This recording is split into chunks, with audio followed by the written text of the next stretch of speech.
saison des confessions. Les derniers pluies de la saison s'abattaient sur la ville Carrefour. Les grandes artères, vidées de leurs passants, résonnaient seulement du martèlement des gouttes et des grondements lointains du tonnerre. Sous les hangars troués, les conducteurs de taxi-moto, trempés mais patients, attendaient que l'averse cesse. Leur voix s'élevait par moments comme une prière adressée au ciel.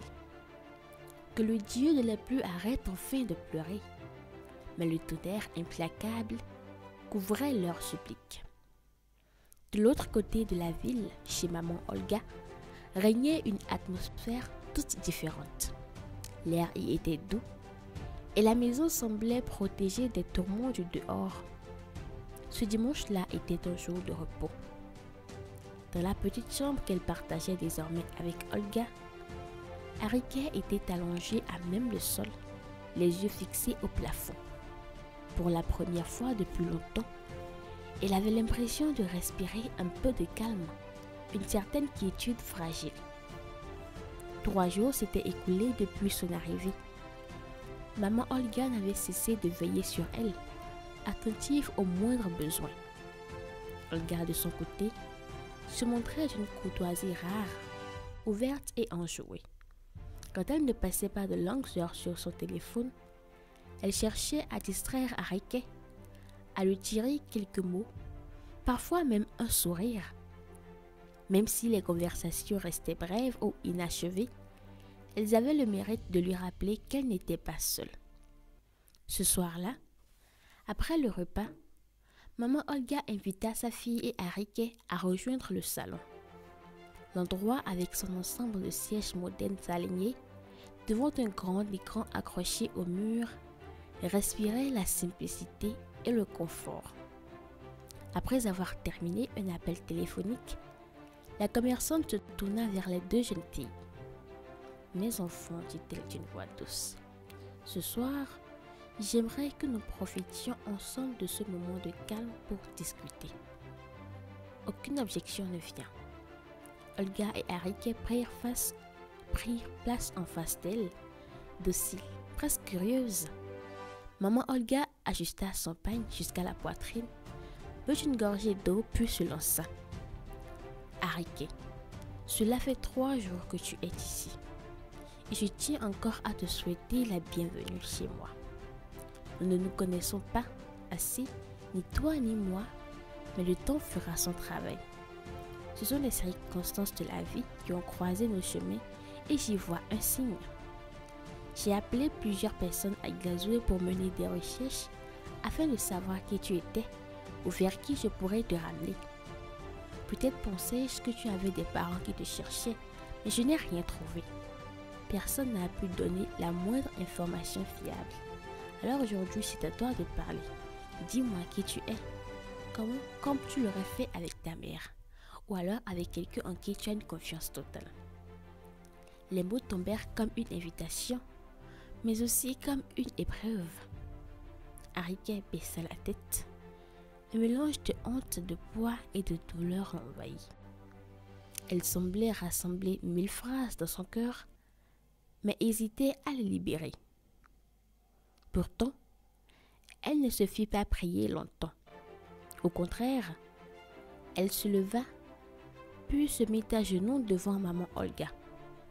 Une larme balafra sa joue avant qu'elle ne parle, la voix tremblante mais claire.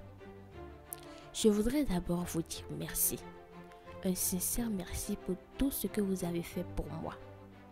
Je sais que j'ai bouleversé vos habitudes. Je sais que vous vous posez 1000 questions, que vous craignez même peut-être d'avoir commis une erreur en amenant une inconnue chez vous.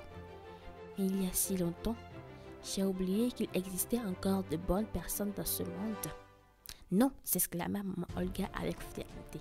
« Arrête-moi ça. Lève-toi, reprends ta place. Je ne veux ni pleurs ni remerciements. Ici, tu es en sécurité et jamais tu ne seras un fardeau pour moi. » Le ton de sa voix ne laissait aucune place au doute. Olga, restée silencieuse, observait la scène avec des yeux humides. Elle qui n'avait jamais connu de grandes difficultés dans sa vie, comprenait pourtant destin le poids immense que portait Ariké. Et pour la première fois, elle mesura la force héroïque qu'il fallait pour survivre à tant de blessures invisibles. Ariké essuya discrètement ses larmes, respira profondément puis reprit d'une voix tremblante mais décidée.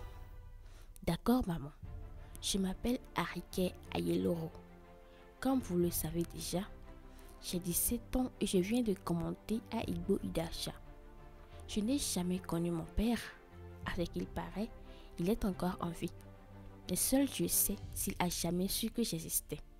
Je ne suis que l'accident d'une nuit. Un lourd silence s'installa. Ariké fixa le sol, honteuse. Ma mère n'aimait pas parler de lui. Pourtant, tant de fois j'ai voulu qu'elle me raconte son histoire, qu'elle me le montre, même de loin. Mais elle refusait toujours. J'ai fini par comprendre que je devrais grandir sans cet amour et j'en ai souffert. Elle s'arrêta un instant, le temps de rassembler ses mots, puis continua. Avec son petit corps-messe et mes petits boulots pendant les vacances, nous arrivions à peine à subvenir à mes besoins scolaires. Mais Dieu m'avait donné un cerveau fertile. De toute ma scolarité, je n'ai jamais été deuxième, toujours première. C'était ma fierté et celle de maman. Dans notre quartier, cela lui valait un respect qu'elle méritait. Un léger sourire passa sur ses lèvres, mais vite effacé par la mélancolie. Mes journées étaient réglées comme une horloge. Maman avait imprimé en moi le mode de vie d'une vraie femme africaine. Elle disait souvent, c'est la femme qui réveille le jour qui dort. C'est quand la femme se lève que le coq chante. Au début, j'aimais dormir, mais entre ses cris hystériques et parfois ses coups de chicotte, j'ai vite appris à changer. Oh là là, fit Olga en souriant à travers ses lèvres. Et alors, les galettes, tu vas m'apprendre à en faire? Un vrai sourire illumina le village d'Ariké. Pour la première fois, un vrai sourire illumina le visage d'Ariké. Oui, avec plaisir. C'était l'activité qui nous nourrissait. Nous faisions des galettes chaque jour. Le mercredi soir, nous allions vendre ce qui restait au marché avec l'huile d'arachide produite pendant la cuisson. Puis son sourire s'éteignit et elle reprit.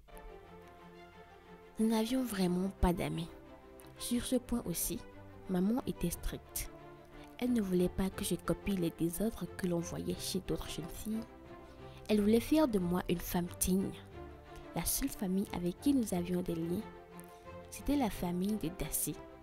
Monsieur Dassy, un homme généreux, polygame mais juste, nous aidait beaucoup. Il me considérait comme sa fille et j'étais très proche de sa deuxième fille, Espoir. Elle était ma moitié. Elle disait que j'étais sa quiétude et moi, je l'appelais mon espoir. Waouh, s'exclama Olga. Quel joli prénom. Ariké soupira comme si ce nom ouvrait une blessure. Oui, si seulement tu savais. Sa voix se brisa, mais elle continua. Espoir et moi avons tout partagé. Après notre réussite en 4e, nous avons travaillé dur pendant les vacances pour préparer la rentrée. Champs, petits commerces, rien ne nous décourageait. Une semaine avant la reprise, une ONG organisait comme chaque année une fête pour encourager les jeunes filles scolarisées. J'y étais, toujours la porte-parole. Un honneur réservé à la première de la classe. C'était un grand jour. Ses yeux se voilèrent. Ce matin-là, je me suis levée plus tôt que d'habitude. J'avais eu une nuit agitée, pleine de rêves et de cauchemars. Mais j'étais quand même de bonne humeur. Après les travaux ménagers, j'ai révisé mon discours une dernière fois, puis je me suis préparée. Une robe blanche, mes cheveux bien peignés, une petite paire de chaussures fermées, j'étais prête. Il ne restait qu'à prévenir maman. Elle s'interrompit. Ses épaules se mirent à trembler. J'ai frappé à sa porte. Elle ne répondait pas. J'ai insisté puis j'ai ouvert. C'était affreux. Maman gisait au sol. Elle marmonnait mon nom. De sa bouche sortait de la mousse blanche et du sang. J'ai crié, je l'ai secouée, supplié, mais elle ne réagissait pas. Les voisins sont accourus et M. Dassy l'a transportée à l'hôpital. Mais sa voix s'étrangla, des larmes coulaient incontrôlables. Elle était déjà morte. Olga éclata en sanglots.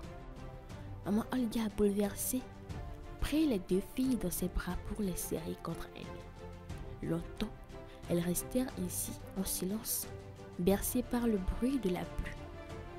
Harriquet reprit finalement d'une voix basse. Voilà comment j'ai perdu la seule personne qui me restait. Ma mère, mon repère, mon tout. Monsieur Dassy m'a prise sous sa charge. Espoir, elle, n'arrêtait pas de pleurer.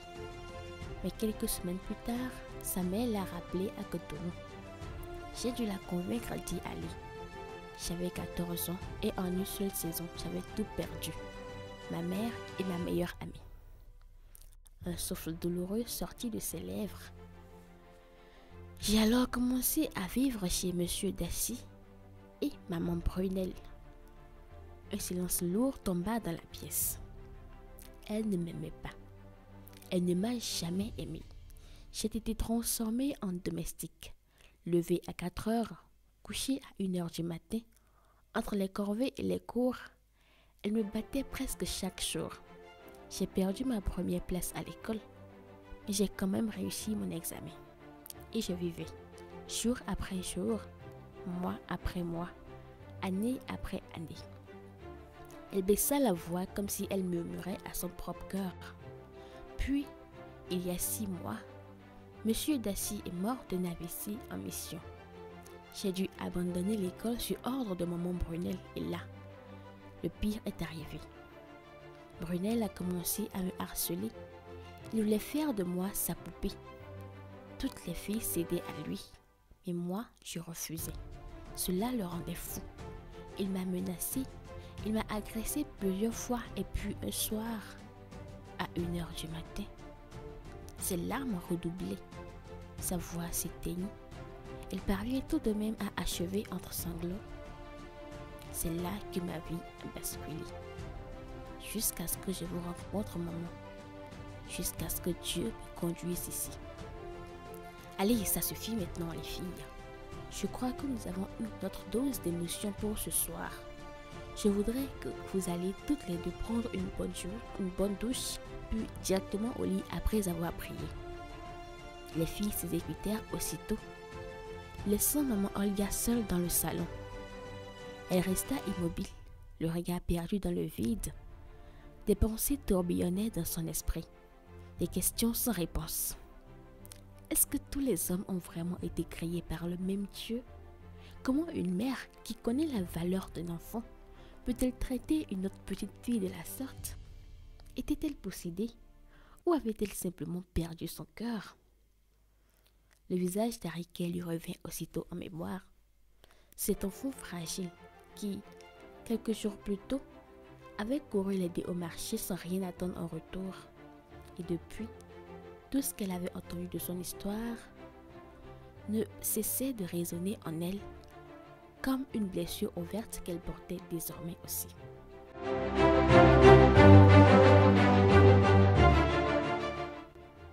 Le Pacha. Le ciel nocturne constellé d'étoiles laissait glisser une brise légère qui caressait les feuilles des arbres. Dans une villa luxueuse, perchée dans le quartier le plus chic de Cotonou, les invités se pressaient pour célébrer l'anniversaire de Léa influenceuse, l'une des conquêtes les plus raffinées et la plus séduisante de Brunel. La villa avait été métamorphosée en un véritable palais festif. Lumière scintillante, musique entraînante, parfums enivrants. L'air vibrait d'excitation. Brunel se tenait à l'entrée, rayonnant. Il portait un costume sur mesure, d'une élégance irréprochable, taillé dans une étoffe rare par un couturier de renom qui avait consacré des heures aux moindres détails. Le tissu tombait parfaitement sur sa silhouette athlétique, épousant son corps comme une seconde peau. Chaque invité qui franchissait le seuil recevaient de lui un sourire charmeur et une poignée de mains chaleureuses, comme s'il les accueillait dans son propre royaume. À l'intérieur, la décoration mêlait modernité et raffinement intemporel. Des tables nappées de soie et décorées de bougies parfumées attendaient les convives. Des serveurs en uniforme impeccable circulaient avec des plateaux garnis de hors-d'œuvre délicats et de coupes de champagne pétillants. Les conversations animées et les rires éclatants emplissaient la pièce. Un DJ renommé dirigeait la musique. Les rythmes électro-envoûtants faisaient vibrer le sol et incitaient les invités à se déhancher sur la piste improvisée. Des faisceaux lumineux tournaient autour de la salle, peignant les murs d'éclats colorés et créant une atmosphère presque réelle. Léa, la star de la soirée, portait une robe scintillante qui captait chaque rayon de lumière. Elle riait à gorge déployée, entourée de ses amis, dansant avec une grâce féline.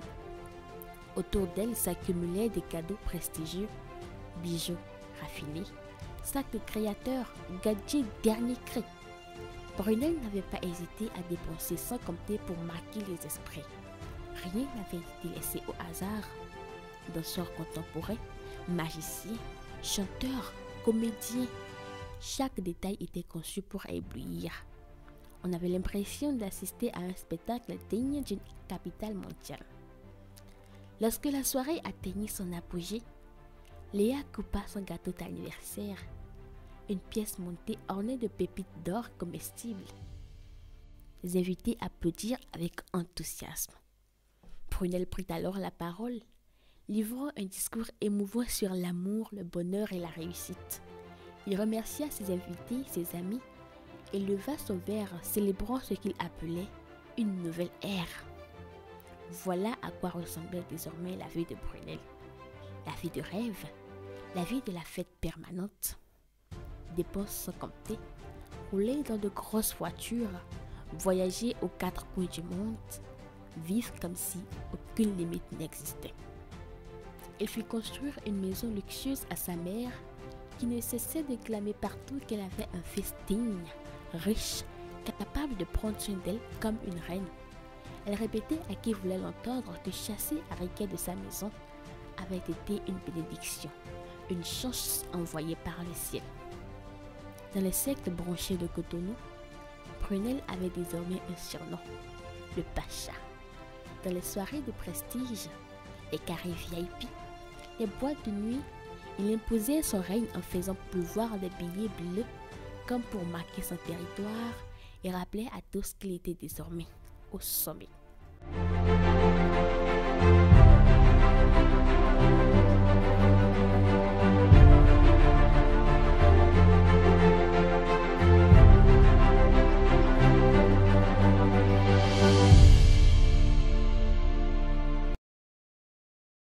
Deux mois passèrent. Riquet commençait peu à peu à laisser son passé derrière elle. Elle se sentait à sa place, comblée, intégrée dans cette nouvelle famille qui faisait tout pour qu'elle se sente chez elle. Maman Olga refusait qu'elle l'accompagne chaque jour au marché, malgré toutes les supplications de la jeune fille qui ne souhaitait qu'être utile. « Ton monde n'est pas celui du marché, lui répétait-elle. Tu dois te reposer, profiter du reste de tes vacances et surtout te préparer pour reprendre les cours à la prochaine rentrée scolaire. » Ces paroles illuminaient le cœur d'Riquet. L'idée de retourner à l'école, de renouer avec ses rêves, la remplissait d'espoir. Elle se voyait déjà devenir une femme influente dans le domaine du droit, une voix pour défendre toutes les victimes d'abus. Olga, de son côté, devenait chaque jour plus complice, plus proche. Même si parfois son téléphone semblait lui prendre toute son attention, elle était là. Un soir, avant de se coucher, Riquet remarqua qu'Olga n'était pas dans son humeur habituelle. Elle paraissait préoccupée, distante. « Peut-être je ne pourrai pas t'aider, dit doucement Riquet, mais je t'en prie, ne reste pas silencieuse. Tu as été froide toute la journée. Si j'ai fait la remarque ou si j'ai mal fait quelque chose, dis-le-moi pour que je ne recommence plus. » « Non, Riquet, protesta Olga. Tu n'as rien fait du tout. Ne t'inquiète pas. Tant que tu seras dans cet état, je vais m'inquiéter. Olga esquissa un sourire forcé, puis céda. D'accord, tu as gagné. En fait, mon mec est fâché contre moi depuis hier. Mec? Ça veut dire quoi? Si je t'insulte de villageoise maintenant, tu vas encore me chasser dans toute la maison, hein? Répondit-elle en riant. Ça veut dire mon copain. Les deux filles éclatèrent de rire. Sérieux, dit Ariké, surprise. Je ne savais pas que tu avais un copain. Tiens, c'est qui? Je parie que c'est le gars qui t'attendait l'autre nuit sur la voie. Que maman nous avait appelé. Non, même pas. Lui, c'est juste un plan. Il ne sait presque rien. Et puis moi, je ne peux pas sortir avec un gars du même quartier. Alors c'est qui? Et pourquoi est-il fâché? Tu es vraiment curieuse, tiens. Oui. Et parler, c'est thérapeutique, répliqua Ariké en souriant. Donc tu n'as pas le choix. Olga finit par soupirer. Bon, puisque tu insistes, je ne le connais pas. Moi non plus d'ailleurs. Enfin, pas encore, on ne s'est jamais rencontrés. Ariké ouvrit grand les yeux. Attends. Vous ne vous êtes jamais vus? Et comment tu peux dire que tu sors avec lui? Tu connais le méta? Je sais très bien que je suis une villageoise fière, alors ne me parle pas en code. Facebook, répond Olga en levant les yeux au ciel. On s'est rencontrés là-dessus il y a un mois environ. Hier, il est arrivé à Paraco. Il veut qu'on se voie. Mais les seules heures où il est libre, je ne peux pas sortir. Il n'a pas voulu comprendre et il croit que je ne fais pas assez d'efforts. Depuis, il ne répond plus à mes messages ni à mes appels. Ariké éclata de rire incontrôlable. Olga, vexée, se jeta sur elle avec des coussins. Et cela ne fit que redoubler son hilarité. Non mais attends, dit Ariké en reprenant son souffle. Je ne le connais même pas et tu dis que tu sors avec lui. Ensuite, il veut que tu sortes tard la nuit. Tu refuses comme une fille, bien, et il se fâche. Et toi, tu te fais des soucis pour ça. Franchement, c'est enfantin, Olga. Ce n'est pas suffisant pour abattre la Olga que je connais. Reprends-toi, s'il te plaît. S'il tient vraiment à toi, qu'il vienne à la maison. Tu sais bien que maman n'y verrait aucun inconvénient. Olga secoua la tête. Non, pas pour une première rencontre. Je n'ai pas envie de l'effrayer. Je vais plutôt tout faire pour qu'on se voit demain, en journée, quand maman sera au marché. Après, je pourrai l'inviter à la maison. J'espère que tu ne comptes pas sur moi pour te couvrir si maman appelle et demande après toi. Ma chère Ariké, c'est exactement ce que tu vas faire. Je ne te donne pas le choix. S'il te plaît, accepte. Je ne vais pas tarder, juste 30 minutes. Si maman appelle, dis-lui simplement que je dors. Olga, je n'aime pas mentir à maman et je ne veux pas qu'elle se fâche contre nous. Bon alors, lui dit Olga, dis-lui que je suis sortie avec ma copine Axel. Elle ne dira rien. Et ça, ce n'est pas un mensonge. Je t'en supplie, Ariké, dit Olga en joignant les mains. Ariké soupira. D'accord, 30 minutes. Mais si tu dépasses, c'est moi qui appelle maman pour lui dire que tu es sortie depuis 5 heures. Et à ton retour, on parlera sérieusement de tes fréquentations. Parce que ces histoires de copains virtuels ou de plans du quartier, ça ne me plaît pas. D'accord, grande sœur Ariké. À vos ordres. Elle se prit dans les bras. C'était sa façon à elle de lui dire merci. Cette génération semble s'être déconnectée de tout narcissisme. Fini les rendez-vous au clair de lune entre deux commissions, les lettres parfumées écrites à langue tremblante, les déclarations enflammées au détour d'un carrefour du village. Nous sommes désormais à l'ère du digital. Tout se passe sur le méta. Mais comment aimer vraiment celui qu'on n'a jamais vu?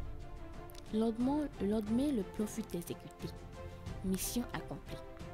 Même si Ariké n'était pas à l'aise avec cette escapade, elle garda le silence. Olga rentra avec un paquet de biscuits, ses préférés, comme si cela pouvait faire oublier son absence. Mais les jours qui suivirent ne furent pas comme les autres. Ariké, d'ordinaire pleine de vie et de malice, devenait soudain morose. Elle riait moins, parlait moins et passait de longues heures allongées, la main sur le front. Olga le remarqua la première. Tu es sûre que ça va lui demandait-elle souvent. Ce n'est rien, juste la fatigue, répondait Riquet avec un sourire forcé. Pourtant, les signes s'aggravaient. Migraine incessante, fièvre qui montait par vagues, corps lourd, épuisement, même ses repas préférés ne la tentaient plus. Maman Olga, inquiète, finit par la mener à l'hôpital.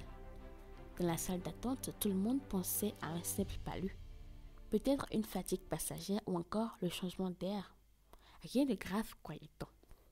Mais quand le médecin revient, avec les résultats, son regard sérieux en disait long.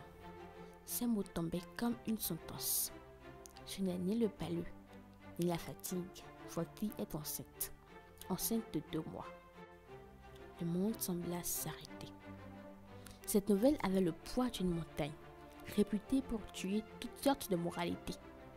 C'est le genre de nouvelle qui donne des envies suicidaires. C'est le genre de nouvelle qui réveille tous nos regrets les plus enfouis. À quoi rime cette vie? Pourquoi le poids du monde devrait-elle porter par une seule personne? Pourquoi la vie était si déterminée à pourrir l'existence d'une créature qui n'avait rien demandé si ce n'est de la chance de goûter à une vie? Juste une seule. Riquet s'écroula au sol dès l'annonce de cette nouvelle.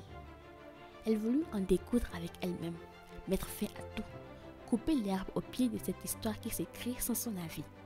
Elle criait de toutes ses forces, attirant l'attention de tous les usagers de l'hôpital. Maman Olga ne put la calmer. Tous les souvenirs de cette atroce nuit lui reviennent à la face, comme s'il n'était jamais parti loin d'elle. Elle se rappela de chaque détail de sa douleur et trouva le monde tellement injuste envers elle. Les yeux mouillés, levés au ciel, elle cria de toutes ses forces. « Qu'est-ce que j'ai fait à la vie? Lequel des crimes contre l'humanité ai-je commis? Pourquoi suis-je ce personnage? À qui est-ce que je dois rendre? À qui est-ce que je rends service avec ce chapelet de malheur? Pourquoi est-ce moi qui les graine? Maman, j'ai juste voulu vivre malgré toutes les raisons de mourir. Je sais que la vie ne tient qu'à un fil. Je cherche juste à m'accrocher à l'avenir. Je voulais attendre sur le dos de l'espoir, juste pour voir ce qui reste à venir.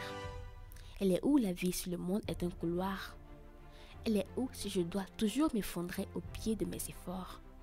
Je suis fatiguée, je suis épuisée, je n'ai plus de force, maman. Je ne pourrai plus supporter ce rôle. Brunel a tué ma vie pour semer la sienne en moi. Et Dieu est assis et me regarde. Ma propre mère est partie et m'a complètement abandonnée. Qu'ai-je fait à la vie? Qu'est-ce que j'ai fait à la vie? Le péché de qui me suit? Oraison funèbre d'un orphelin que la vie tue. Les cris de désespoir que l'espoir cautionne. Le chant de malheur qui déchire les satanés de la vie. Riquet passera des nuits sous surveillance permanente parce que nourrissant le désir de mettre fin à ses jours. Maman Olga restera convaincue que le hasard ne vient pas au hasard et que tant que la mort restera silencieuse, rien ne lâchera. Et jamais Arika ne sera seule tant qu'elle serait en vie. Elle l'accompagnerait aujourd'hui et demain et le jour suivant sur ce chemin épineux que lui dresse la vie. Des jours passèrent, des semaines exilées. Plus une goutte d'espoir dans sa vie. Elle était juste là, juste comme ça. Maman Olga ne lui donnait point l'occasion de se plonger dans ses pensées de dégoût et d'amertume. Et cela payait, car elle essayait d'écouter les conseils et de continuer par respirer. Un soir, après le dîner, Riquet partit s'allonger directement dans sa chambre. Olga, ne voulant pas la laisser seule, la rejoignit. « Hé, tu viens très tôt au lit aujourd'hui, toi. Qu'est-ce que tu as? Tu ressens quelque chose? » « Il y a longtemps que je ne ressens plus rien. » « Ne dis pas ça, s'il te plaît. Donc même pour moi, ta sœur, tu ne ressens plus rien. Ne joue pas à ça, Olga. Tu sais bien de quoi je parle. Il ne faut pas croire que parce que tu portes un bébé, que je n'ai pu te bastonner avec les coussins, hein? » La réplique fit éclater un rire à Riquet. « C'est tout ce que je veux, sœurette. Que tu souris à nouveau à la vie. Parce qu'au fond, la vie n'est rien d'autre qu'une grande blague. Vie pour moi, vie pour notre mère. Cela fait seulement quelques mois que nous te connaissons, et pourtant, Tu ne peux pas imaginer le vide que tu combles. Tu es la sœur que je n'ai jamais eue. La deuxième fille que maman a toujours voulu avoir, alors je t'en supplie, vis pour nous et surtout pour cet enfant qui grandit en toi. Tu n'es pas de sa faute. Lui aussi est victime du système. Il aura besoin de toi et de nous tous pour s'accrocher. Mine de rien, ce discours de motivation toucha Ariké. Il esquissa un sourire et comme à leur habitude, les deux filles se serraient fort dans les bras l'une de l'autre. D'ailleurs, en parlant de coussin et ton copain virtuel, c'est quoi son nom déjà? Demanda Ariké malicieusement. Ariké, méfie-toi, arrête de te moquer de moi. Et je te rappelle qu'on s'est déjà rencontrés, 2 fois même. Et puis il s'appelle Leonardo. 2 fois déjà. Ah, alors c'est du sérieux. Et le plan de venir à la maison, c'est pour quand? Tiens, on peut organiser ça dès demain si tu veux. Oui, pourquoi pas. Ce n'est pas parce que moi, je suis un ange déchu de l'amour que je vais empêcher les autres de festoyer, encore moins toi. Tu sais, je veux juste que tu sois heureuse. Fais un peu plus attention, mais sois heureuse. Je veux que tu connaisses le vrai bonheur. Merci beaucoup, Ariké. C'est vraiment touchant tout ce que tu me dis. Moi, je n'aurais pas pu le faire à ta place. C'était fou de voir à quel point, malgré les épreuves, Ariké réussissait à rester debout, à se redonner de la force avec le peu de soutien qu'elle recevait d'Olga et de sa mère adoptive. Le lendemain, elle se réveilla tôt, déterminée. Elle se fit le serment de sourire à la vie, de ne plus se laisser abattre par les événements, de continuer à vivre et surtout d'aimer ce être qui grandissait en elle. Même si les circonstances de sa conception restaient ou resteraient à jamais une blessure, l'homme propose et Dieu dispose. Maman Olga, ravie de retrouver le sourire de sa fille adoptive, l'appela un peu plus tard à s'asseoir près d'elle sur la terrasse. « Je ne t'ai jamais raconté, dit-elle. »« Quoi, maman ? Comment j'ai perdu mon mari ? Je le ferai un jour, mais pas maintenant. Ce fut l'une des périodes les plus rudes de ma vie. Une seule lumière me donnait la force d'avancer. Ma fille. Et c'est là toute la force des mères. Pour nos enfants, nous sommes prêts à tout supporter. Nous sommes prêts à tout braver. Je veux que tu saches que je serai toujours là pour toi, pour te soutenir et te rappeler que demain ira mieux. Je suis tellement heureuse de voir ton sourire aujourd'hui. Merci beaucoup, maman. Merci infiniment pour tout ce que vous faites pour moi. Je t'en prie, ma fille, allez, va chercher Olga et préparez-vous. Ce soir, nous allons dîner au restaurant. Ah, maman, Olga est sortie un instant. Et je crois qu'elle a notre plan pour ce soir. Elle voudrait nous présenter quelqu'un. Maman Olga fronça les sourcils. Qui donc sa fille voulait-elle lui présenter sans qu'elle soit au courant? Elle connaissait toutes ses amies. Intriguée, elle n'eut pas le temps de pousser davantage ses interrogations qu'Olga ouvrit le portail et entra, suivie d'un jeune homme. Taille normale, allure élégante, sobrement habillé. Le garçon marchait derrière elle à pas hésitants mais décidés. Olga, enthousiaste et surexcitée, rayonnait à l'idée de présenter son copain à sa famille. Arrivée à la hauteur de la terrasse où Ariké et maman Olga étaient assises, le jeune homme s'accroupit, signe de respect, avant de parler. « Maman, je sais que tu ne t'y attendais pas et je m'excuse pour la surprise. J'ai pris cette décision un peu précipitamment. Je voudrais te présenter Léo. C'est un ami à moi, enfin, c'est mon petit tas. » Elle n'eut pas le temps de finir sa phrase. « Brunel !» s'écria Ariké en se levant d'un bond, avant de s'évanouir.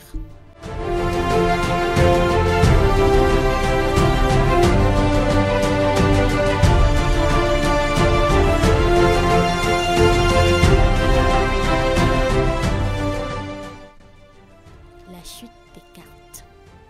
Debout comme un oublié, Brunel semblait vidé de toute vie. De son regard, la réalité passait en mode replay.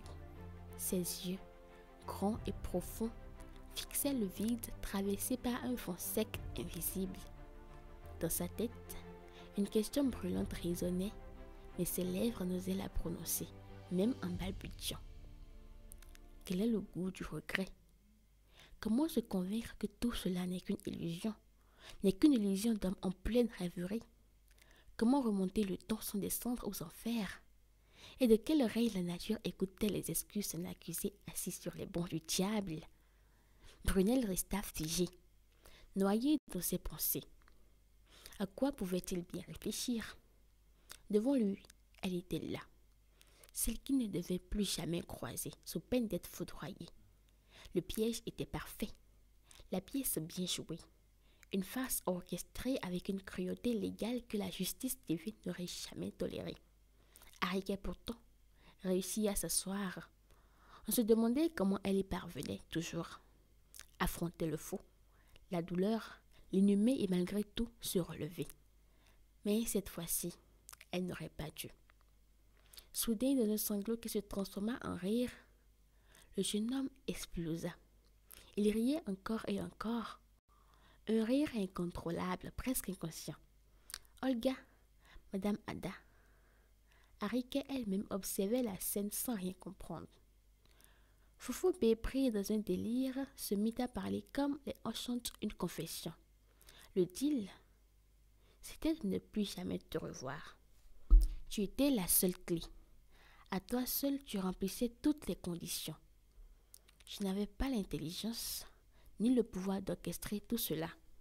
Mais j'avais une parfaite complice, ma mère. Elle me répétait sans cesse que pour s'asseoir au sommet, il fallait un sacrifice.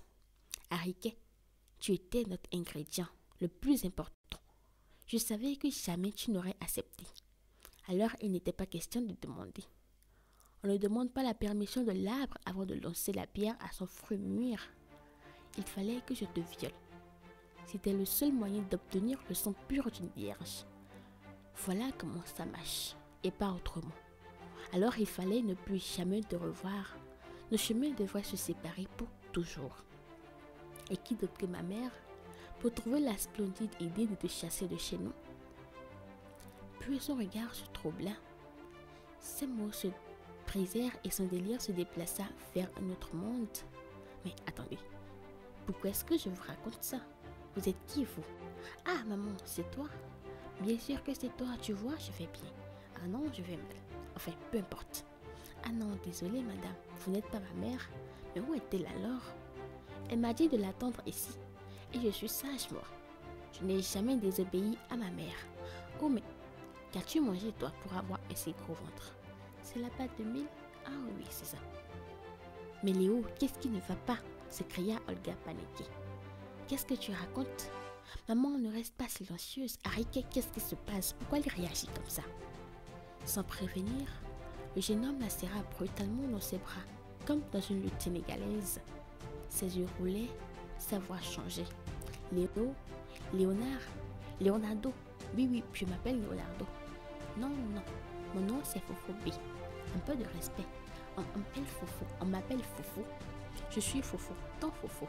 Attends, je vais chercher mon certificat de mariage. Tu liras mon nom dedans.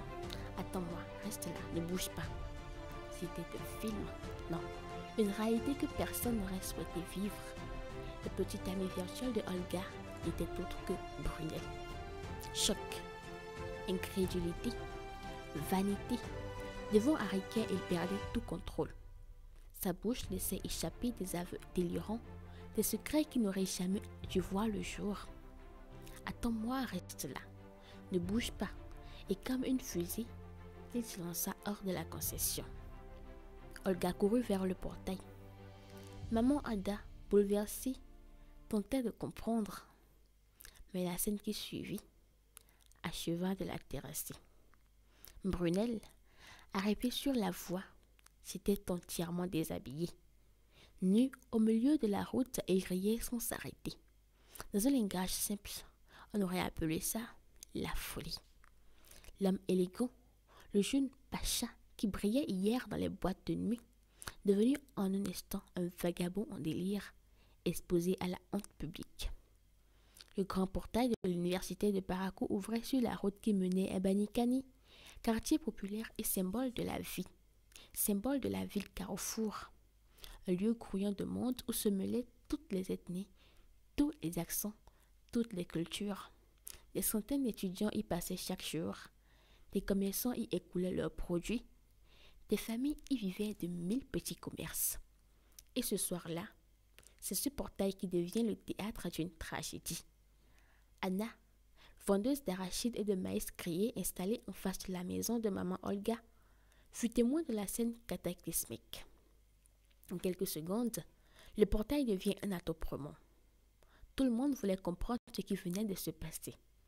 Anna, amie d'Olga, accourut vers elle qui pleurait à chaudes larmes.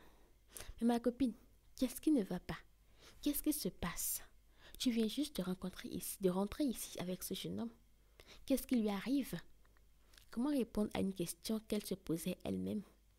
Autour d'elle, les commentaires fusèrent déjà. Chacun donnait son avis, sculptant l'ombre du malheur. On savait bien que sa richesse n'était pas nette. Voilà le résultat. On n'a jamais vu cette femme avec un mari. Et maintenant, un jeune homme bien ressort fou de chez elle. Et sa fille là, elle se croit mieux que tout le monde alors que sa mère a tué son mari pour faire d'argent. Maintenant, elle veut sacrifier les enfants des autres. Dieu vous a démasqué. Comment 3 femmes peuvent-elles vivre seules dans une si grande maison? Il y a forcément quelque chose de louche là-dedans. Certains allaient encore plus loin. Avec ce que je vois là, c'est sûr que ce garçon a vu ce qu'il ne devait pas voir. La grande question, c'est quoi? Une chambre interdite? Une malédiction? Peu importe. Cette histoire va détruire le nom de cette famille. C'est le propre de l'homme de juger. De juger ce qu'il ne comprend pas. On ne peut pas en vouloir à ces pauvres gens d'avoir pensé ce qu'ils voulaient. Mais déjà, maman Olga avait compris l'ampleur que cette histoire risquait de prendre. Sans perdre du temps, elle appela la police et le délégué du quartier. Ceux-ci vinrent rapidement faire le constat. Comme une fumée, Brunel s'évapora dans la nature. On ne réussit pas à le rattraper. Olga, effondrée, venait de vivre pour la première fois une situation qui dépassait l'entendement. Sa vie jusque-là tranquille basculait. Elle en voulait à tout, à la terre, au ciel et même à Dieu sur son trône. Arike, elle, n'arrivait pas à retenir ses larmes. Elle pleurait toutes les larmes de son corps. Dans son esprit, une conviction atroce s'imposait. Elle portait la poisse. Non, pire encore, elle était la poisse. Un poison qui contaminait tous ceux qui l'approchaient. Alors une pensée refit surface, tenace, irrépressible, partir, s'en aller, disparaître afin d'épargner à cette famille un malheur qu'elle était persuadée de leur attirer. Elle se convainquait qu'elle n'était pas née pour connaître la paix et qu'il valait mieux affronter seul son destin. La soirée fut silencieuse, chacun s'enferma dans son coin. Olga refusait de voir quiconque. Sa mère, quant à elle, gardait la tête froide. Après avoir longuement discuté avec les autorités de la ville au sujet de l'incident, elle prit un bain froid. On dit que ce genre de bain est réparateur, qu'il lave les souillures d'une mauvaise journée. Mais elle le glissait sur son corps comme un manteau de pureté, mais son esprit restait troublé. Elle voulait comprendre pourquoi elle avait rencontré Arike, comprendre pourquoi elle l'avait ramené chez elle. Le hasard n'existait pas. Elle en était convaincue. Elle avait un rôle à jouer dans cette histoire, aussi sombre soit-elle. Et ce soir-là, son instinct maternel lui soufflait que la nuit serait encore riche en émotions. La nuit étendait son voile de velours noir sur la ville, piqué d'étoiles comme de diamants épars. La lune, ronde et pleine, baignait les rues d'une lumière argentée, dessinant des ombres fantomatiques sur le sol. Assise sur son lit, Arike fixait le sol, les genoux repliés contre sa poitrine, ses bras enlacés ses jambes comme pour se retenir de s'effondrer. Ses pensées tourbillonnèrent, fuir pour épargner cette famille, ou rester, fuir pour épargner cette famille, ou rester et affronter avec elle. Son cœur pesait lourd, partagé entre l'amour qu'elle ressentait pour Olga et sa mère et la peur d'être un fardeau. Les larmes perlaient sans bruit. Finalement, Arike prit une décision. Elle partirait. Elle était convaincue que c'était là le seul moyen d'alléger le poids de la maison Ada. Silencieusement, elle prépara son sac, espérant disparaître sans être vue avant l'aube. Dehors, l'air nocturne était frais, parsemé des fleurs de nuit et chargé de l'humidité de la terre. Les bruits de la journée s'étaient tus, remplacés par le concert discret des insectes. Les maisons plongées dans l'obscurité semblaient figées dans des rêves invisibles. Arike avança à pas de voleuse. Elle traversa le salon plongé dans la pénombre, tourna doucement le poignet de la porte et, sur la véranda, elle tomba nez à nez avec maman Olga allongée sur son brancard, comme si elle l'attendait. « C'est comme ça que tu veux me remercier ?» dit-elle d'une voix calme. « Maman, non, ce n'est pas ce que vous croyez. »« Ça tombe bien. Alors aide-moi à croire quelque chose de différent. » Les yeux d'Arike se remplirent de larmes. « Je suis fatiguée, maman. Je veux que tout cela s'arrête une bonne fois pour toutes. Je ne veux plus faire de mal à ceux qui me tendent la main. Aujourd'hui, j'ai vu Olga pleurer comme jamais. Elle s'était investie dans cette relation. Et en une seconde, tout s'est effondré. À cause de moi encore. Je t'interdis de croire que tu es responsable de tout, répliqua Olga d'une voix ferme. Répliqua maman Olga d'une voix ferme. Écoute, Arike, je suis épuisée. Mais si tu as un peu d'estime pour moi et pour Olga, retourne dans ta chambre. Repose-toi. Je ne crois pas au problème sans solution. Et aujourd'hui, plus que jamais, je ressens le besoin de t'aider jusqu'au bout. Aussi sombre que soit cette histoire. Dans ses yeux fatigués, Arike lut une détermination sans faille. Elle comprit que fuir n'était pas une option. Comme une enfant à qui l'on refuse du pain, elle retourna sans un mot dans sa chambre pendant que la nuit battait son plein. Les jours passèrent, les blessures se refermaient lentement. Le passé restait une cicatrice douloureuse, mais le présent donnait déjà un parfum d'avenir, même si personne ne sait de quoi sera fait demain, proche ou lointain.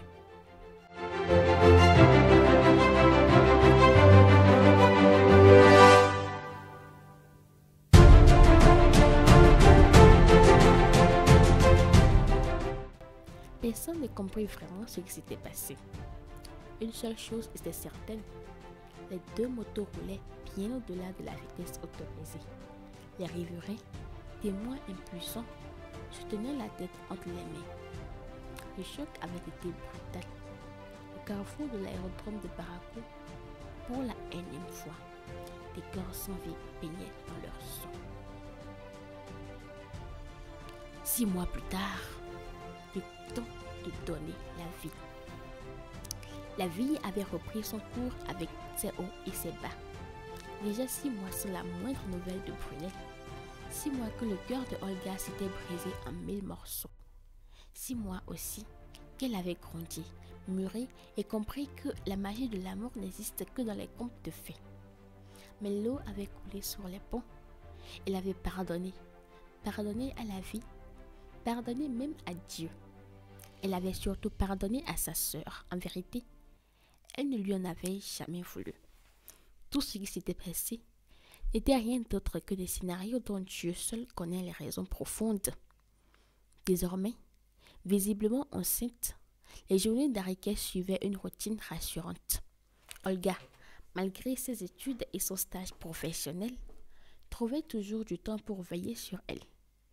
Le ventre d'Arike s'arrondissait de semaine en semaine, symbole tangible de la vie qui grandissait en elle. Elle passait de longues heures à caresser doucement cette rondeur, parlant à l'enfant à naître, imaginant ce que serait leur vie une fois qu'il serait là. Dans ces instants intimes, elle trouvait une paix inattendue, une connexion profonde avec ce petit être entièrement dépendant d'elle. Pourtant, les ombres du passé n'avaient totalement et jamais disparu. Les souvenirs de son ancienne vie, les doutes sur sa capacité à devenir une bonne mère, la peur constante de perdre à nouveau ceux qu'elle aimait. Tout cela restait en toile de fond, mais chaque jour un peu plus, elle apprenait à croire en un avenir meilleur. Et parmi ces petits bonheurs quotidiens, il y avait ces débats sans fin avec Olga, pleins d'amour, pleins d'humour et de contradictions.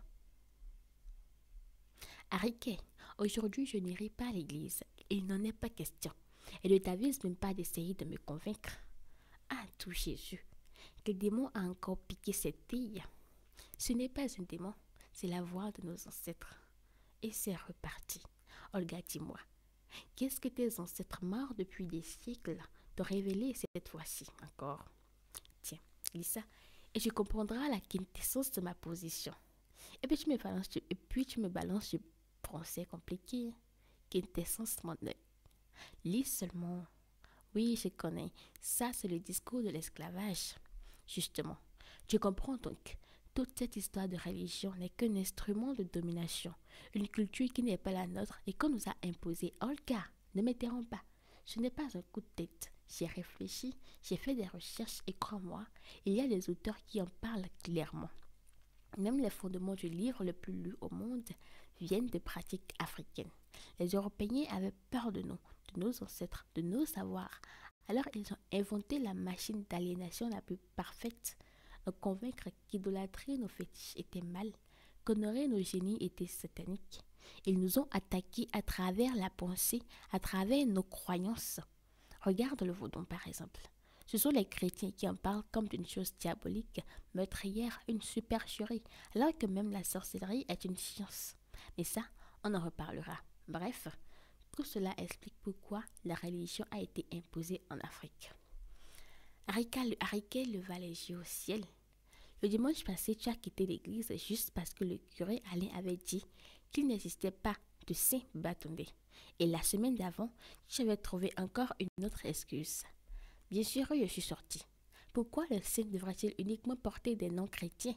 Tu connais le sens du nom Babatunde? Alors quoi? Un Africain ne pourrait jamais être saint, juste parce que sa peau est noire. La couleur du diable, tu veux dire, soupira Ariké. Voilà. Tu as déjà vu les représentations de Dieu en noir, toi, Seigneur Jésus, Marie, Joseph. Mais pourquoi prends-tu tout au pied de la lettre? Moi, je ne suis contre aucune religion. Le mouton ne broute que là où il est attaché. Chacun cherche son salut là où il le trouve. Et la preuve, nous vivons dans un état laïque. Tu veux que je t'explique plus calmement ce que ça veut dire? Pas besoin. Quoi que tu dises, je n'irai pas à l'église. D'accord. Alors, au retour de la messe, je vais acheter un coq de l'huile rouge au marché Rose-Croix. Tu préfères que je prenne un coq blanc ou noir? Et je suis censée faire quoi avec?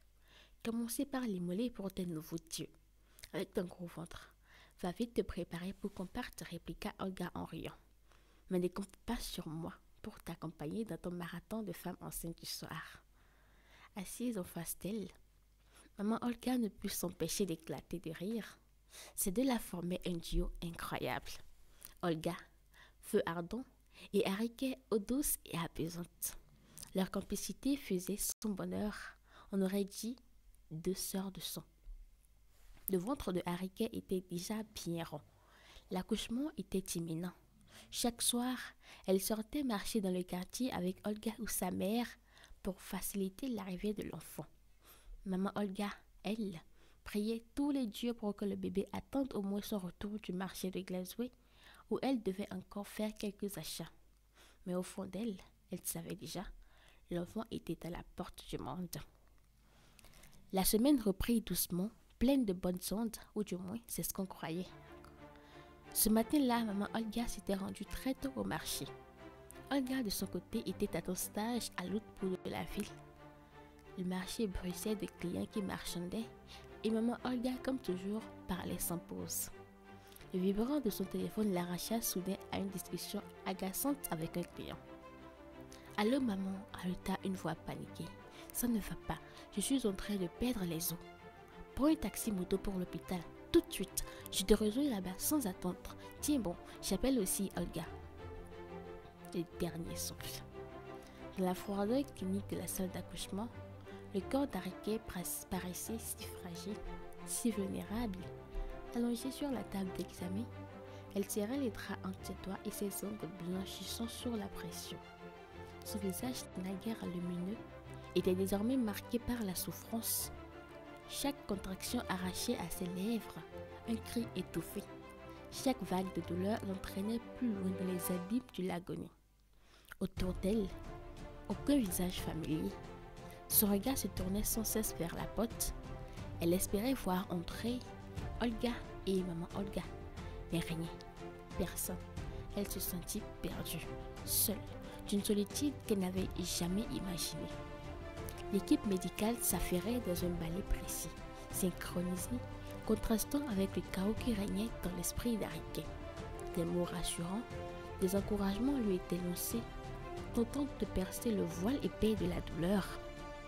Et rien ne pouvait apaiser la tempête qui rugissait en elle. Puis vient ce moment redouté, où la vie et la mort se tiennent si proches, séparées par un fil ténu. C'est à cet instant qu'Olga arriva à l'hôpital. Elle était dévastée, vidée comme si toutes les larmes avaient déjà été versées. Son regard croisa celui d'Ariké. Épuisée, cette dernière lui fit signe d'approcher, comme pour comprendre pourquoi sa sœur paraissait si triste. Mais déjà, les sages-femmes décidaient de la conduire en urgence, en salle d'accouchement. Entre cris stridents, douleur et convulsions, Ariké poussa un dernier souffle, un ultime cri de désespoir avant que son corps ne s'abandonne à l'épuisement. Ses larmes roulaient encore un mélange de douleur et d'acceptation. Un silence lourd suivit, puis un cri déchira l'air, celui du nouveau-né. L'enfant, fruit amer de la tragédie, venait d'entrer dans ce monde. Olga, bouleversée, accourut. Elle prit le bébé dans ses bras, la serra contre sa poitrine et éclata en sanglots. Ce n'était pas seulement un bienvenu au monde, c'était la naissance et la perte, mêlées sur le même instant. Sur indication des sages-femmes, Olga posa le bébé sur la poitrine de sa mère, inerte et épuisée. Dans un souffle à peine audible, Ariké murmura. « Où est maman? C'est elle qui doit d'abord prendre cet enfant. Son enfant. » Ses yeux cherchaient désespérément une lueur d'espoir. Olga, le cœur en miettes, hésita un instant, mais elle ne put contenir sa douleur. Elle cria.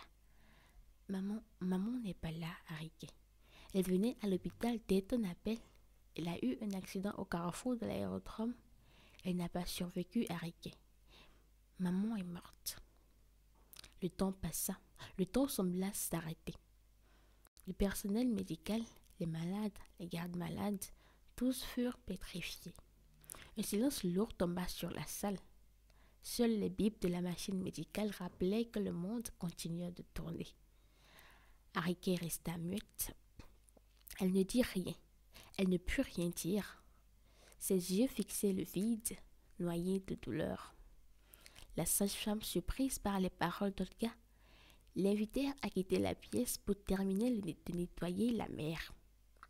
Elles reprirent le bébé qui pleurait à chaudes larmes, inconscient de la perte immense qui venait de s'abattre sur lui. Et soudain, une des aides-soignantes hurla. « Non, non, regardez-moi s'il vous plaît, ne fermez pas les yeux. Madame, ne nous lâchez pas.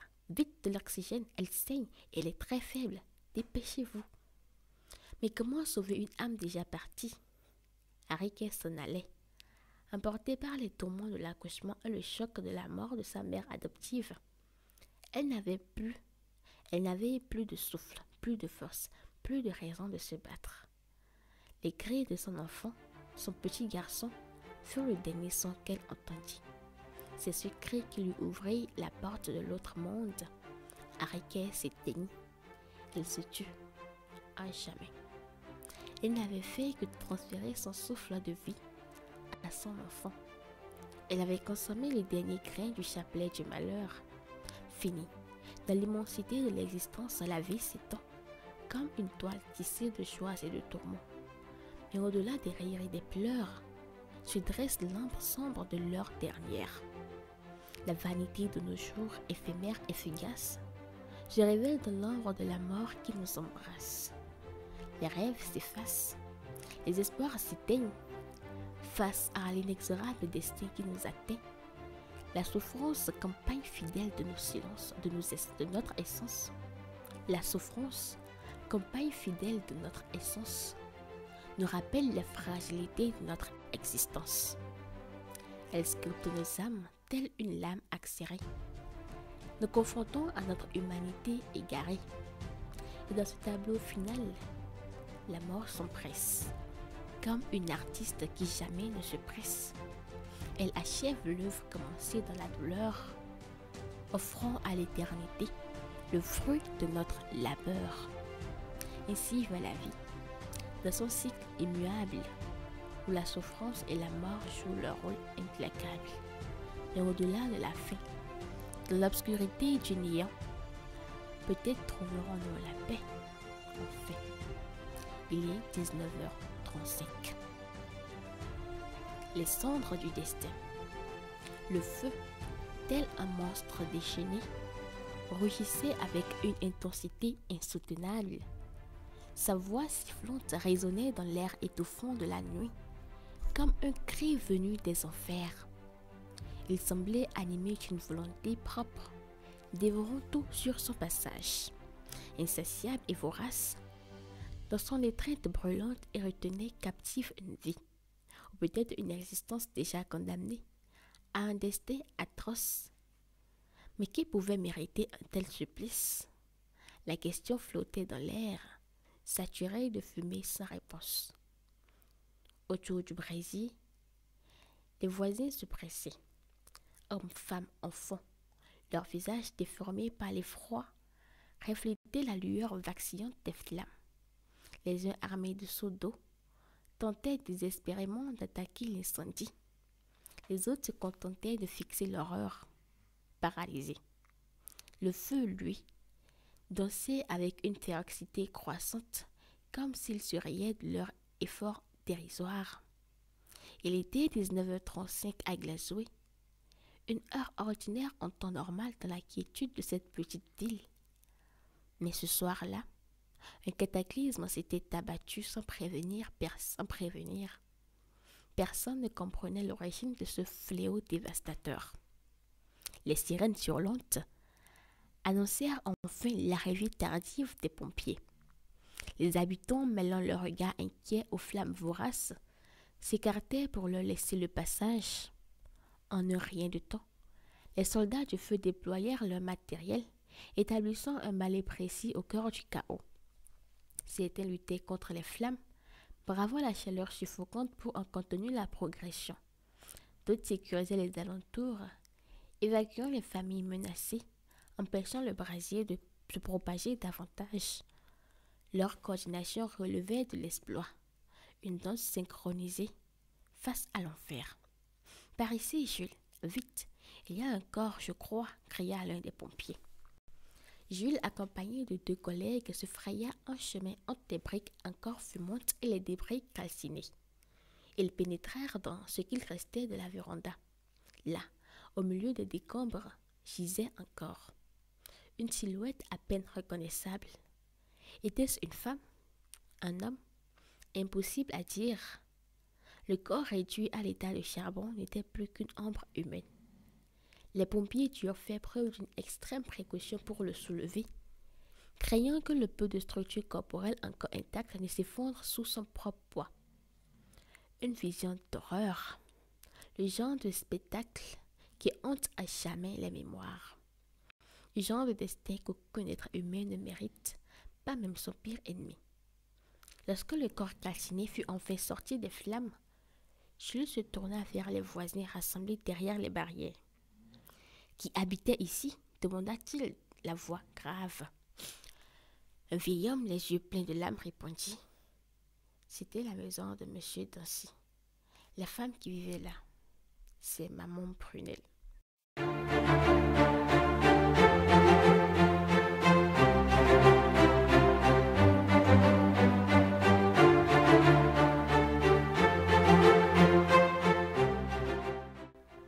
Oui, une maîtresse de cérémonie, pas des moindres.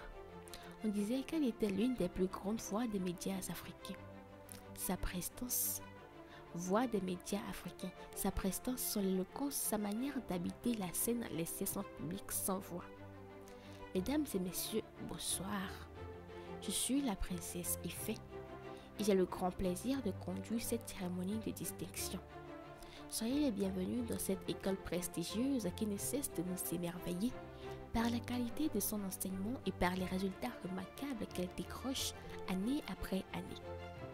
C'est une fierté pour vos enfants de façonner leur savoir entre ces murs.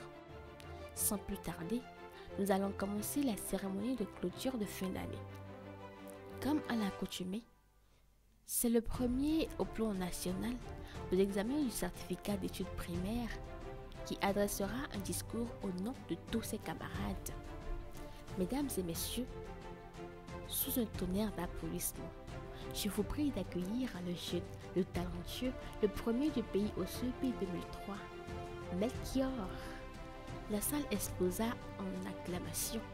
Ce fut vraiment un tonnerre de bons et de cris d'enthousiasme pour ce jeune garçon qui, malgré son âge, avait déjà l'allure d'un roi. Il avança d'un pas assuré, ajusta le micro comme un grand, leva la tête et d'une voix claire et vibrante commença. Chers parents, chers enseignants, je suis Melchior Ayiloro. Je ne l'ai jamais connu, mais j'ai la certitude que là-haut, ma mère est fière de moi pour avoir décroché mon CEP avec brio. Un silence sacré enveloppa la salle. Un silence où chacun comprit que l'histoire ne s'achevait pas dans les larmes, mais qu'un héritage venait de naître.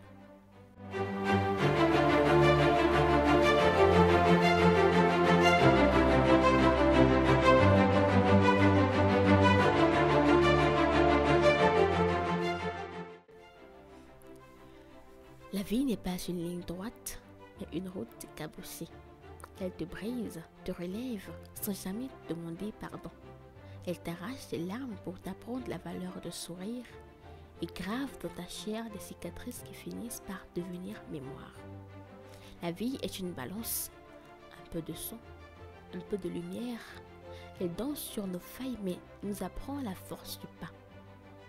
Elle dit, tombe mais relève-toi. Père mais continue d'aimer. Elle murmure même qu'au fond du chaos, il reste une étoile qui brille. On est dans un cri, comme pour annoncer le combat, et chaque souffle devient déjà un testament. Parfois la vie c'est un feu qui consume nos maisons. Parfois c'est une étendue qui rallume l'espérance. Elle nous vole des mères, des pères, des sœurs, des frères, mais dans le creux de nos manques, elle plante des graines. La vie est rude, injuste, implacable, mais c'est encore elle qui nous offre l'enfant qui sourit au matin. La vie, c'est ce cœur qui bat, même quand tout s'effondre. C'est ce cri nouveau-né qui brise le silence des funérailles. C'est cette main fragile qui serre un doigt tremblant et cette voix intérieure qui répète « Continue encore ». La vie n'est pas un conte. Elle est un poème inachevé, où chaque larme écrit un mot et chaque sourire en efface 10. Alors même quand elle est injuste, même quand elle est cruelle, il faut la chanter, il faut la crier, il faut la vivre. Et au bout de la douleur, au bout de la nuit, au bout du malheur qui semble infini, au bout du malheur qui semblait infini, il reste toujours une étincelle, une lumière, un chant plus fort que la mort. Cette étincelle s'appelle l'espoir. Fin.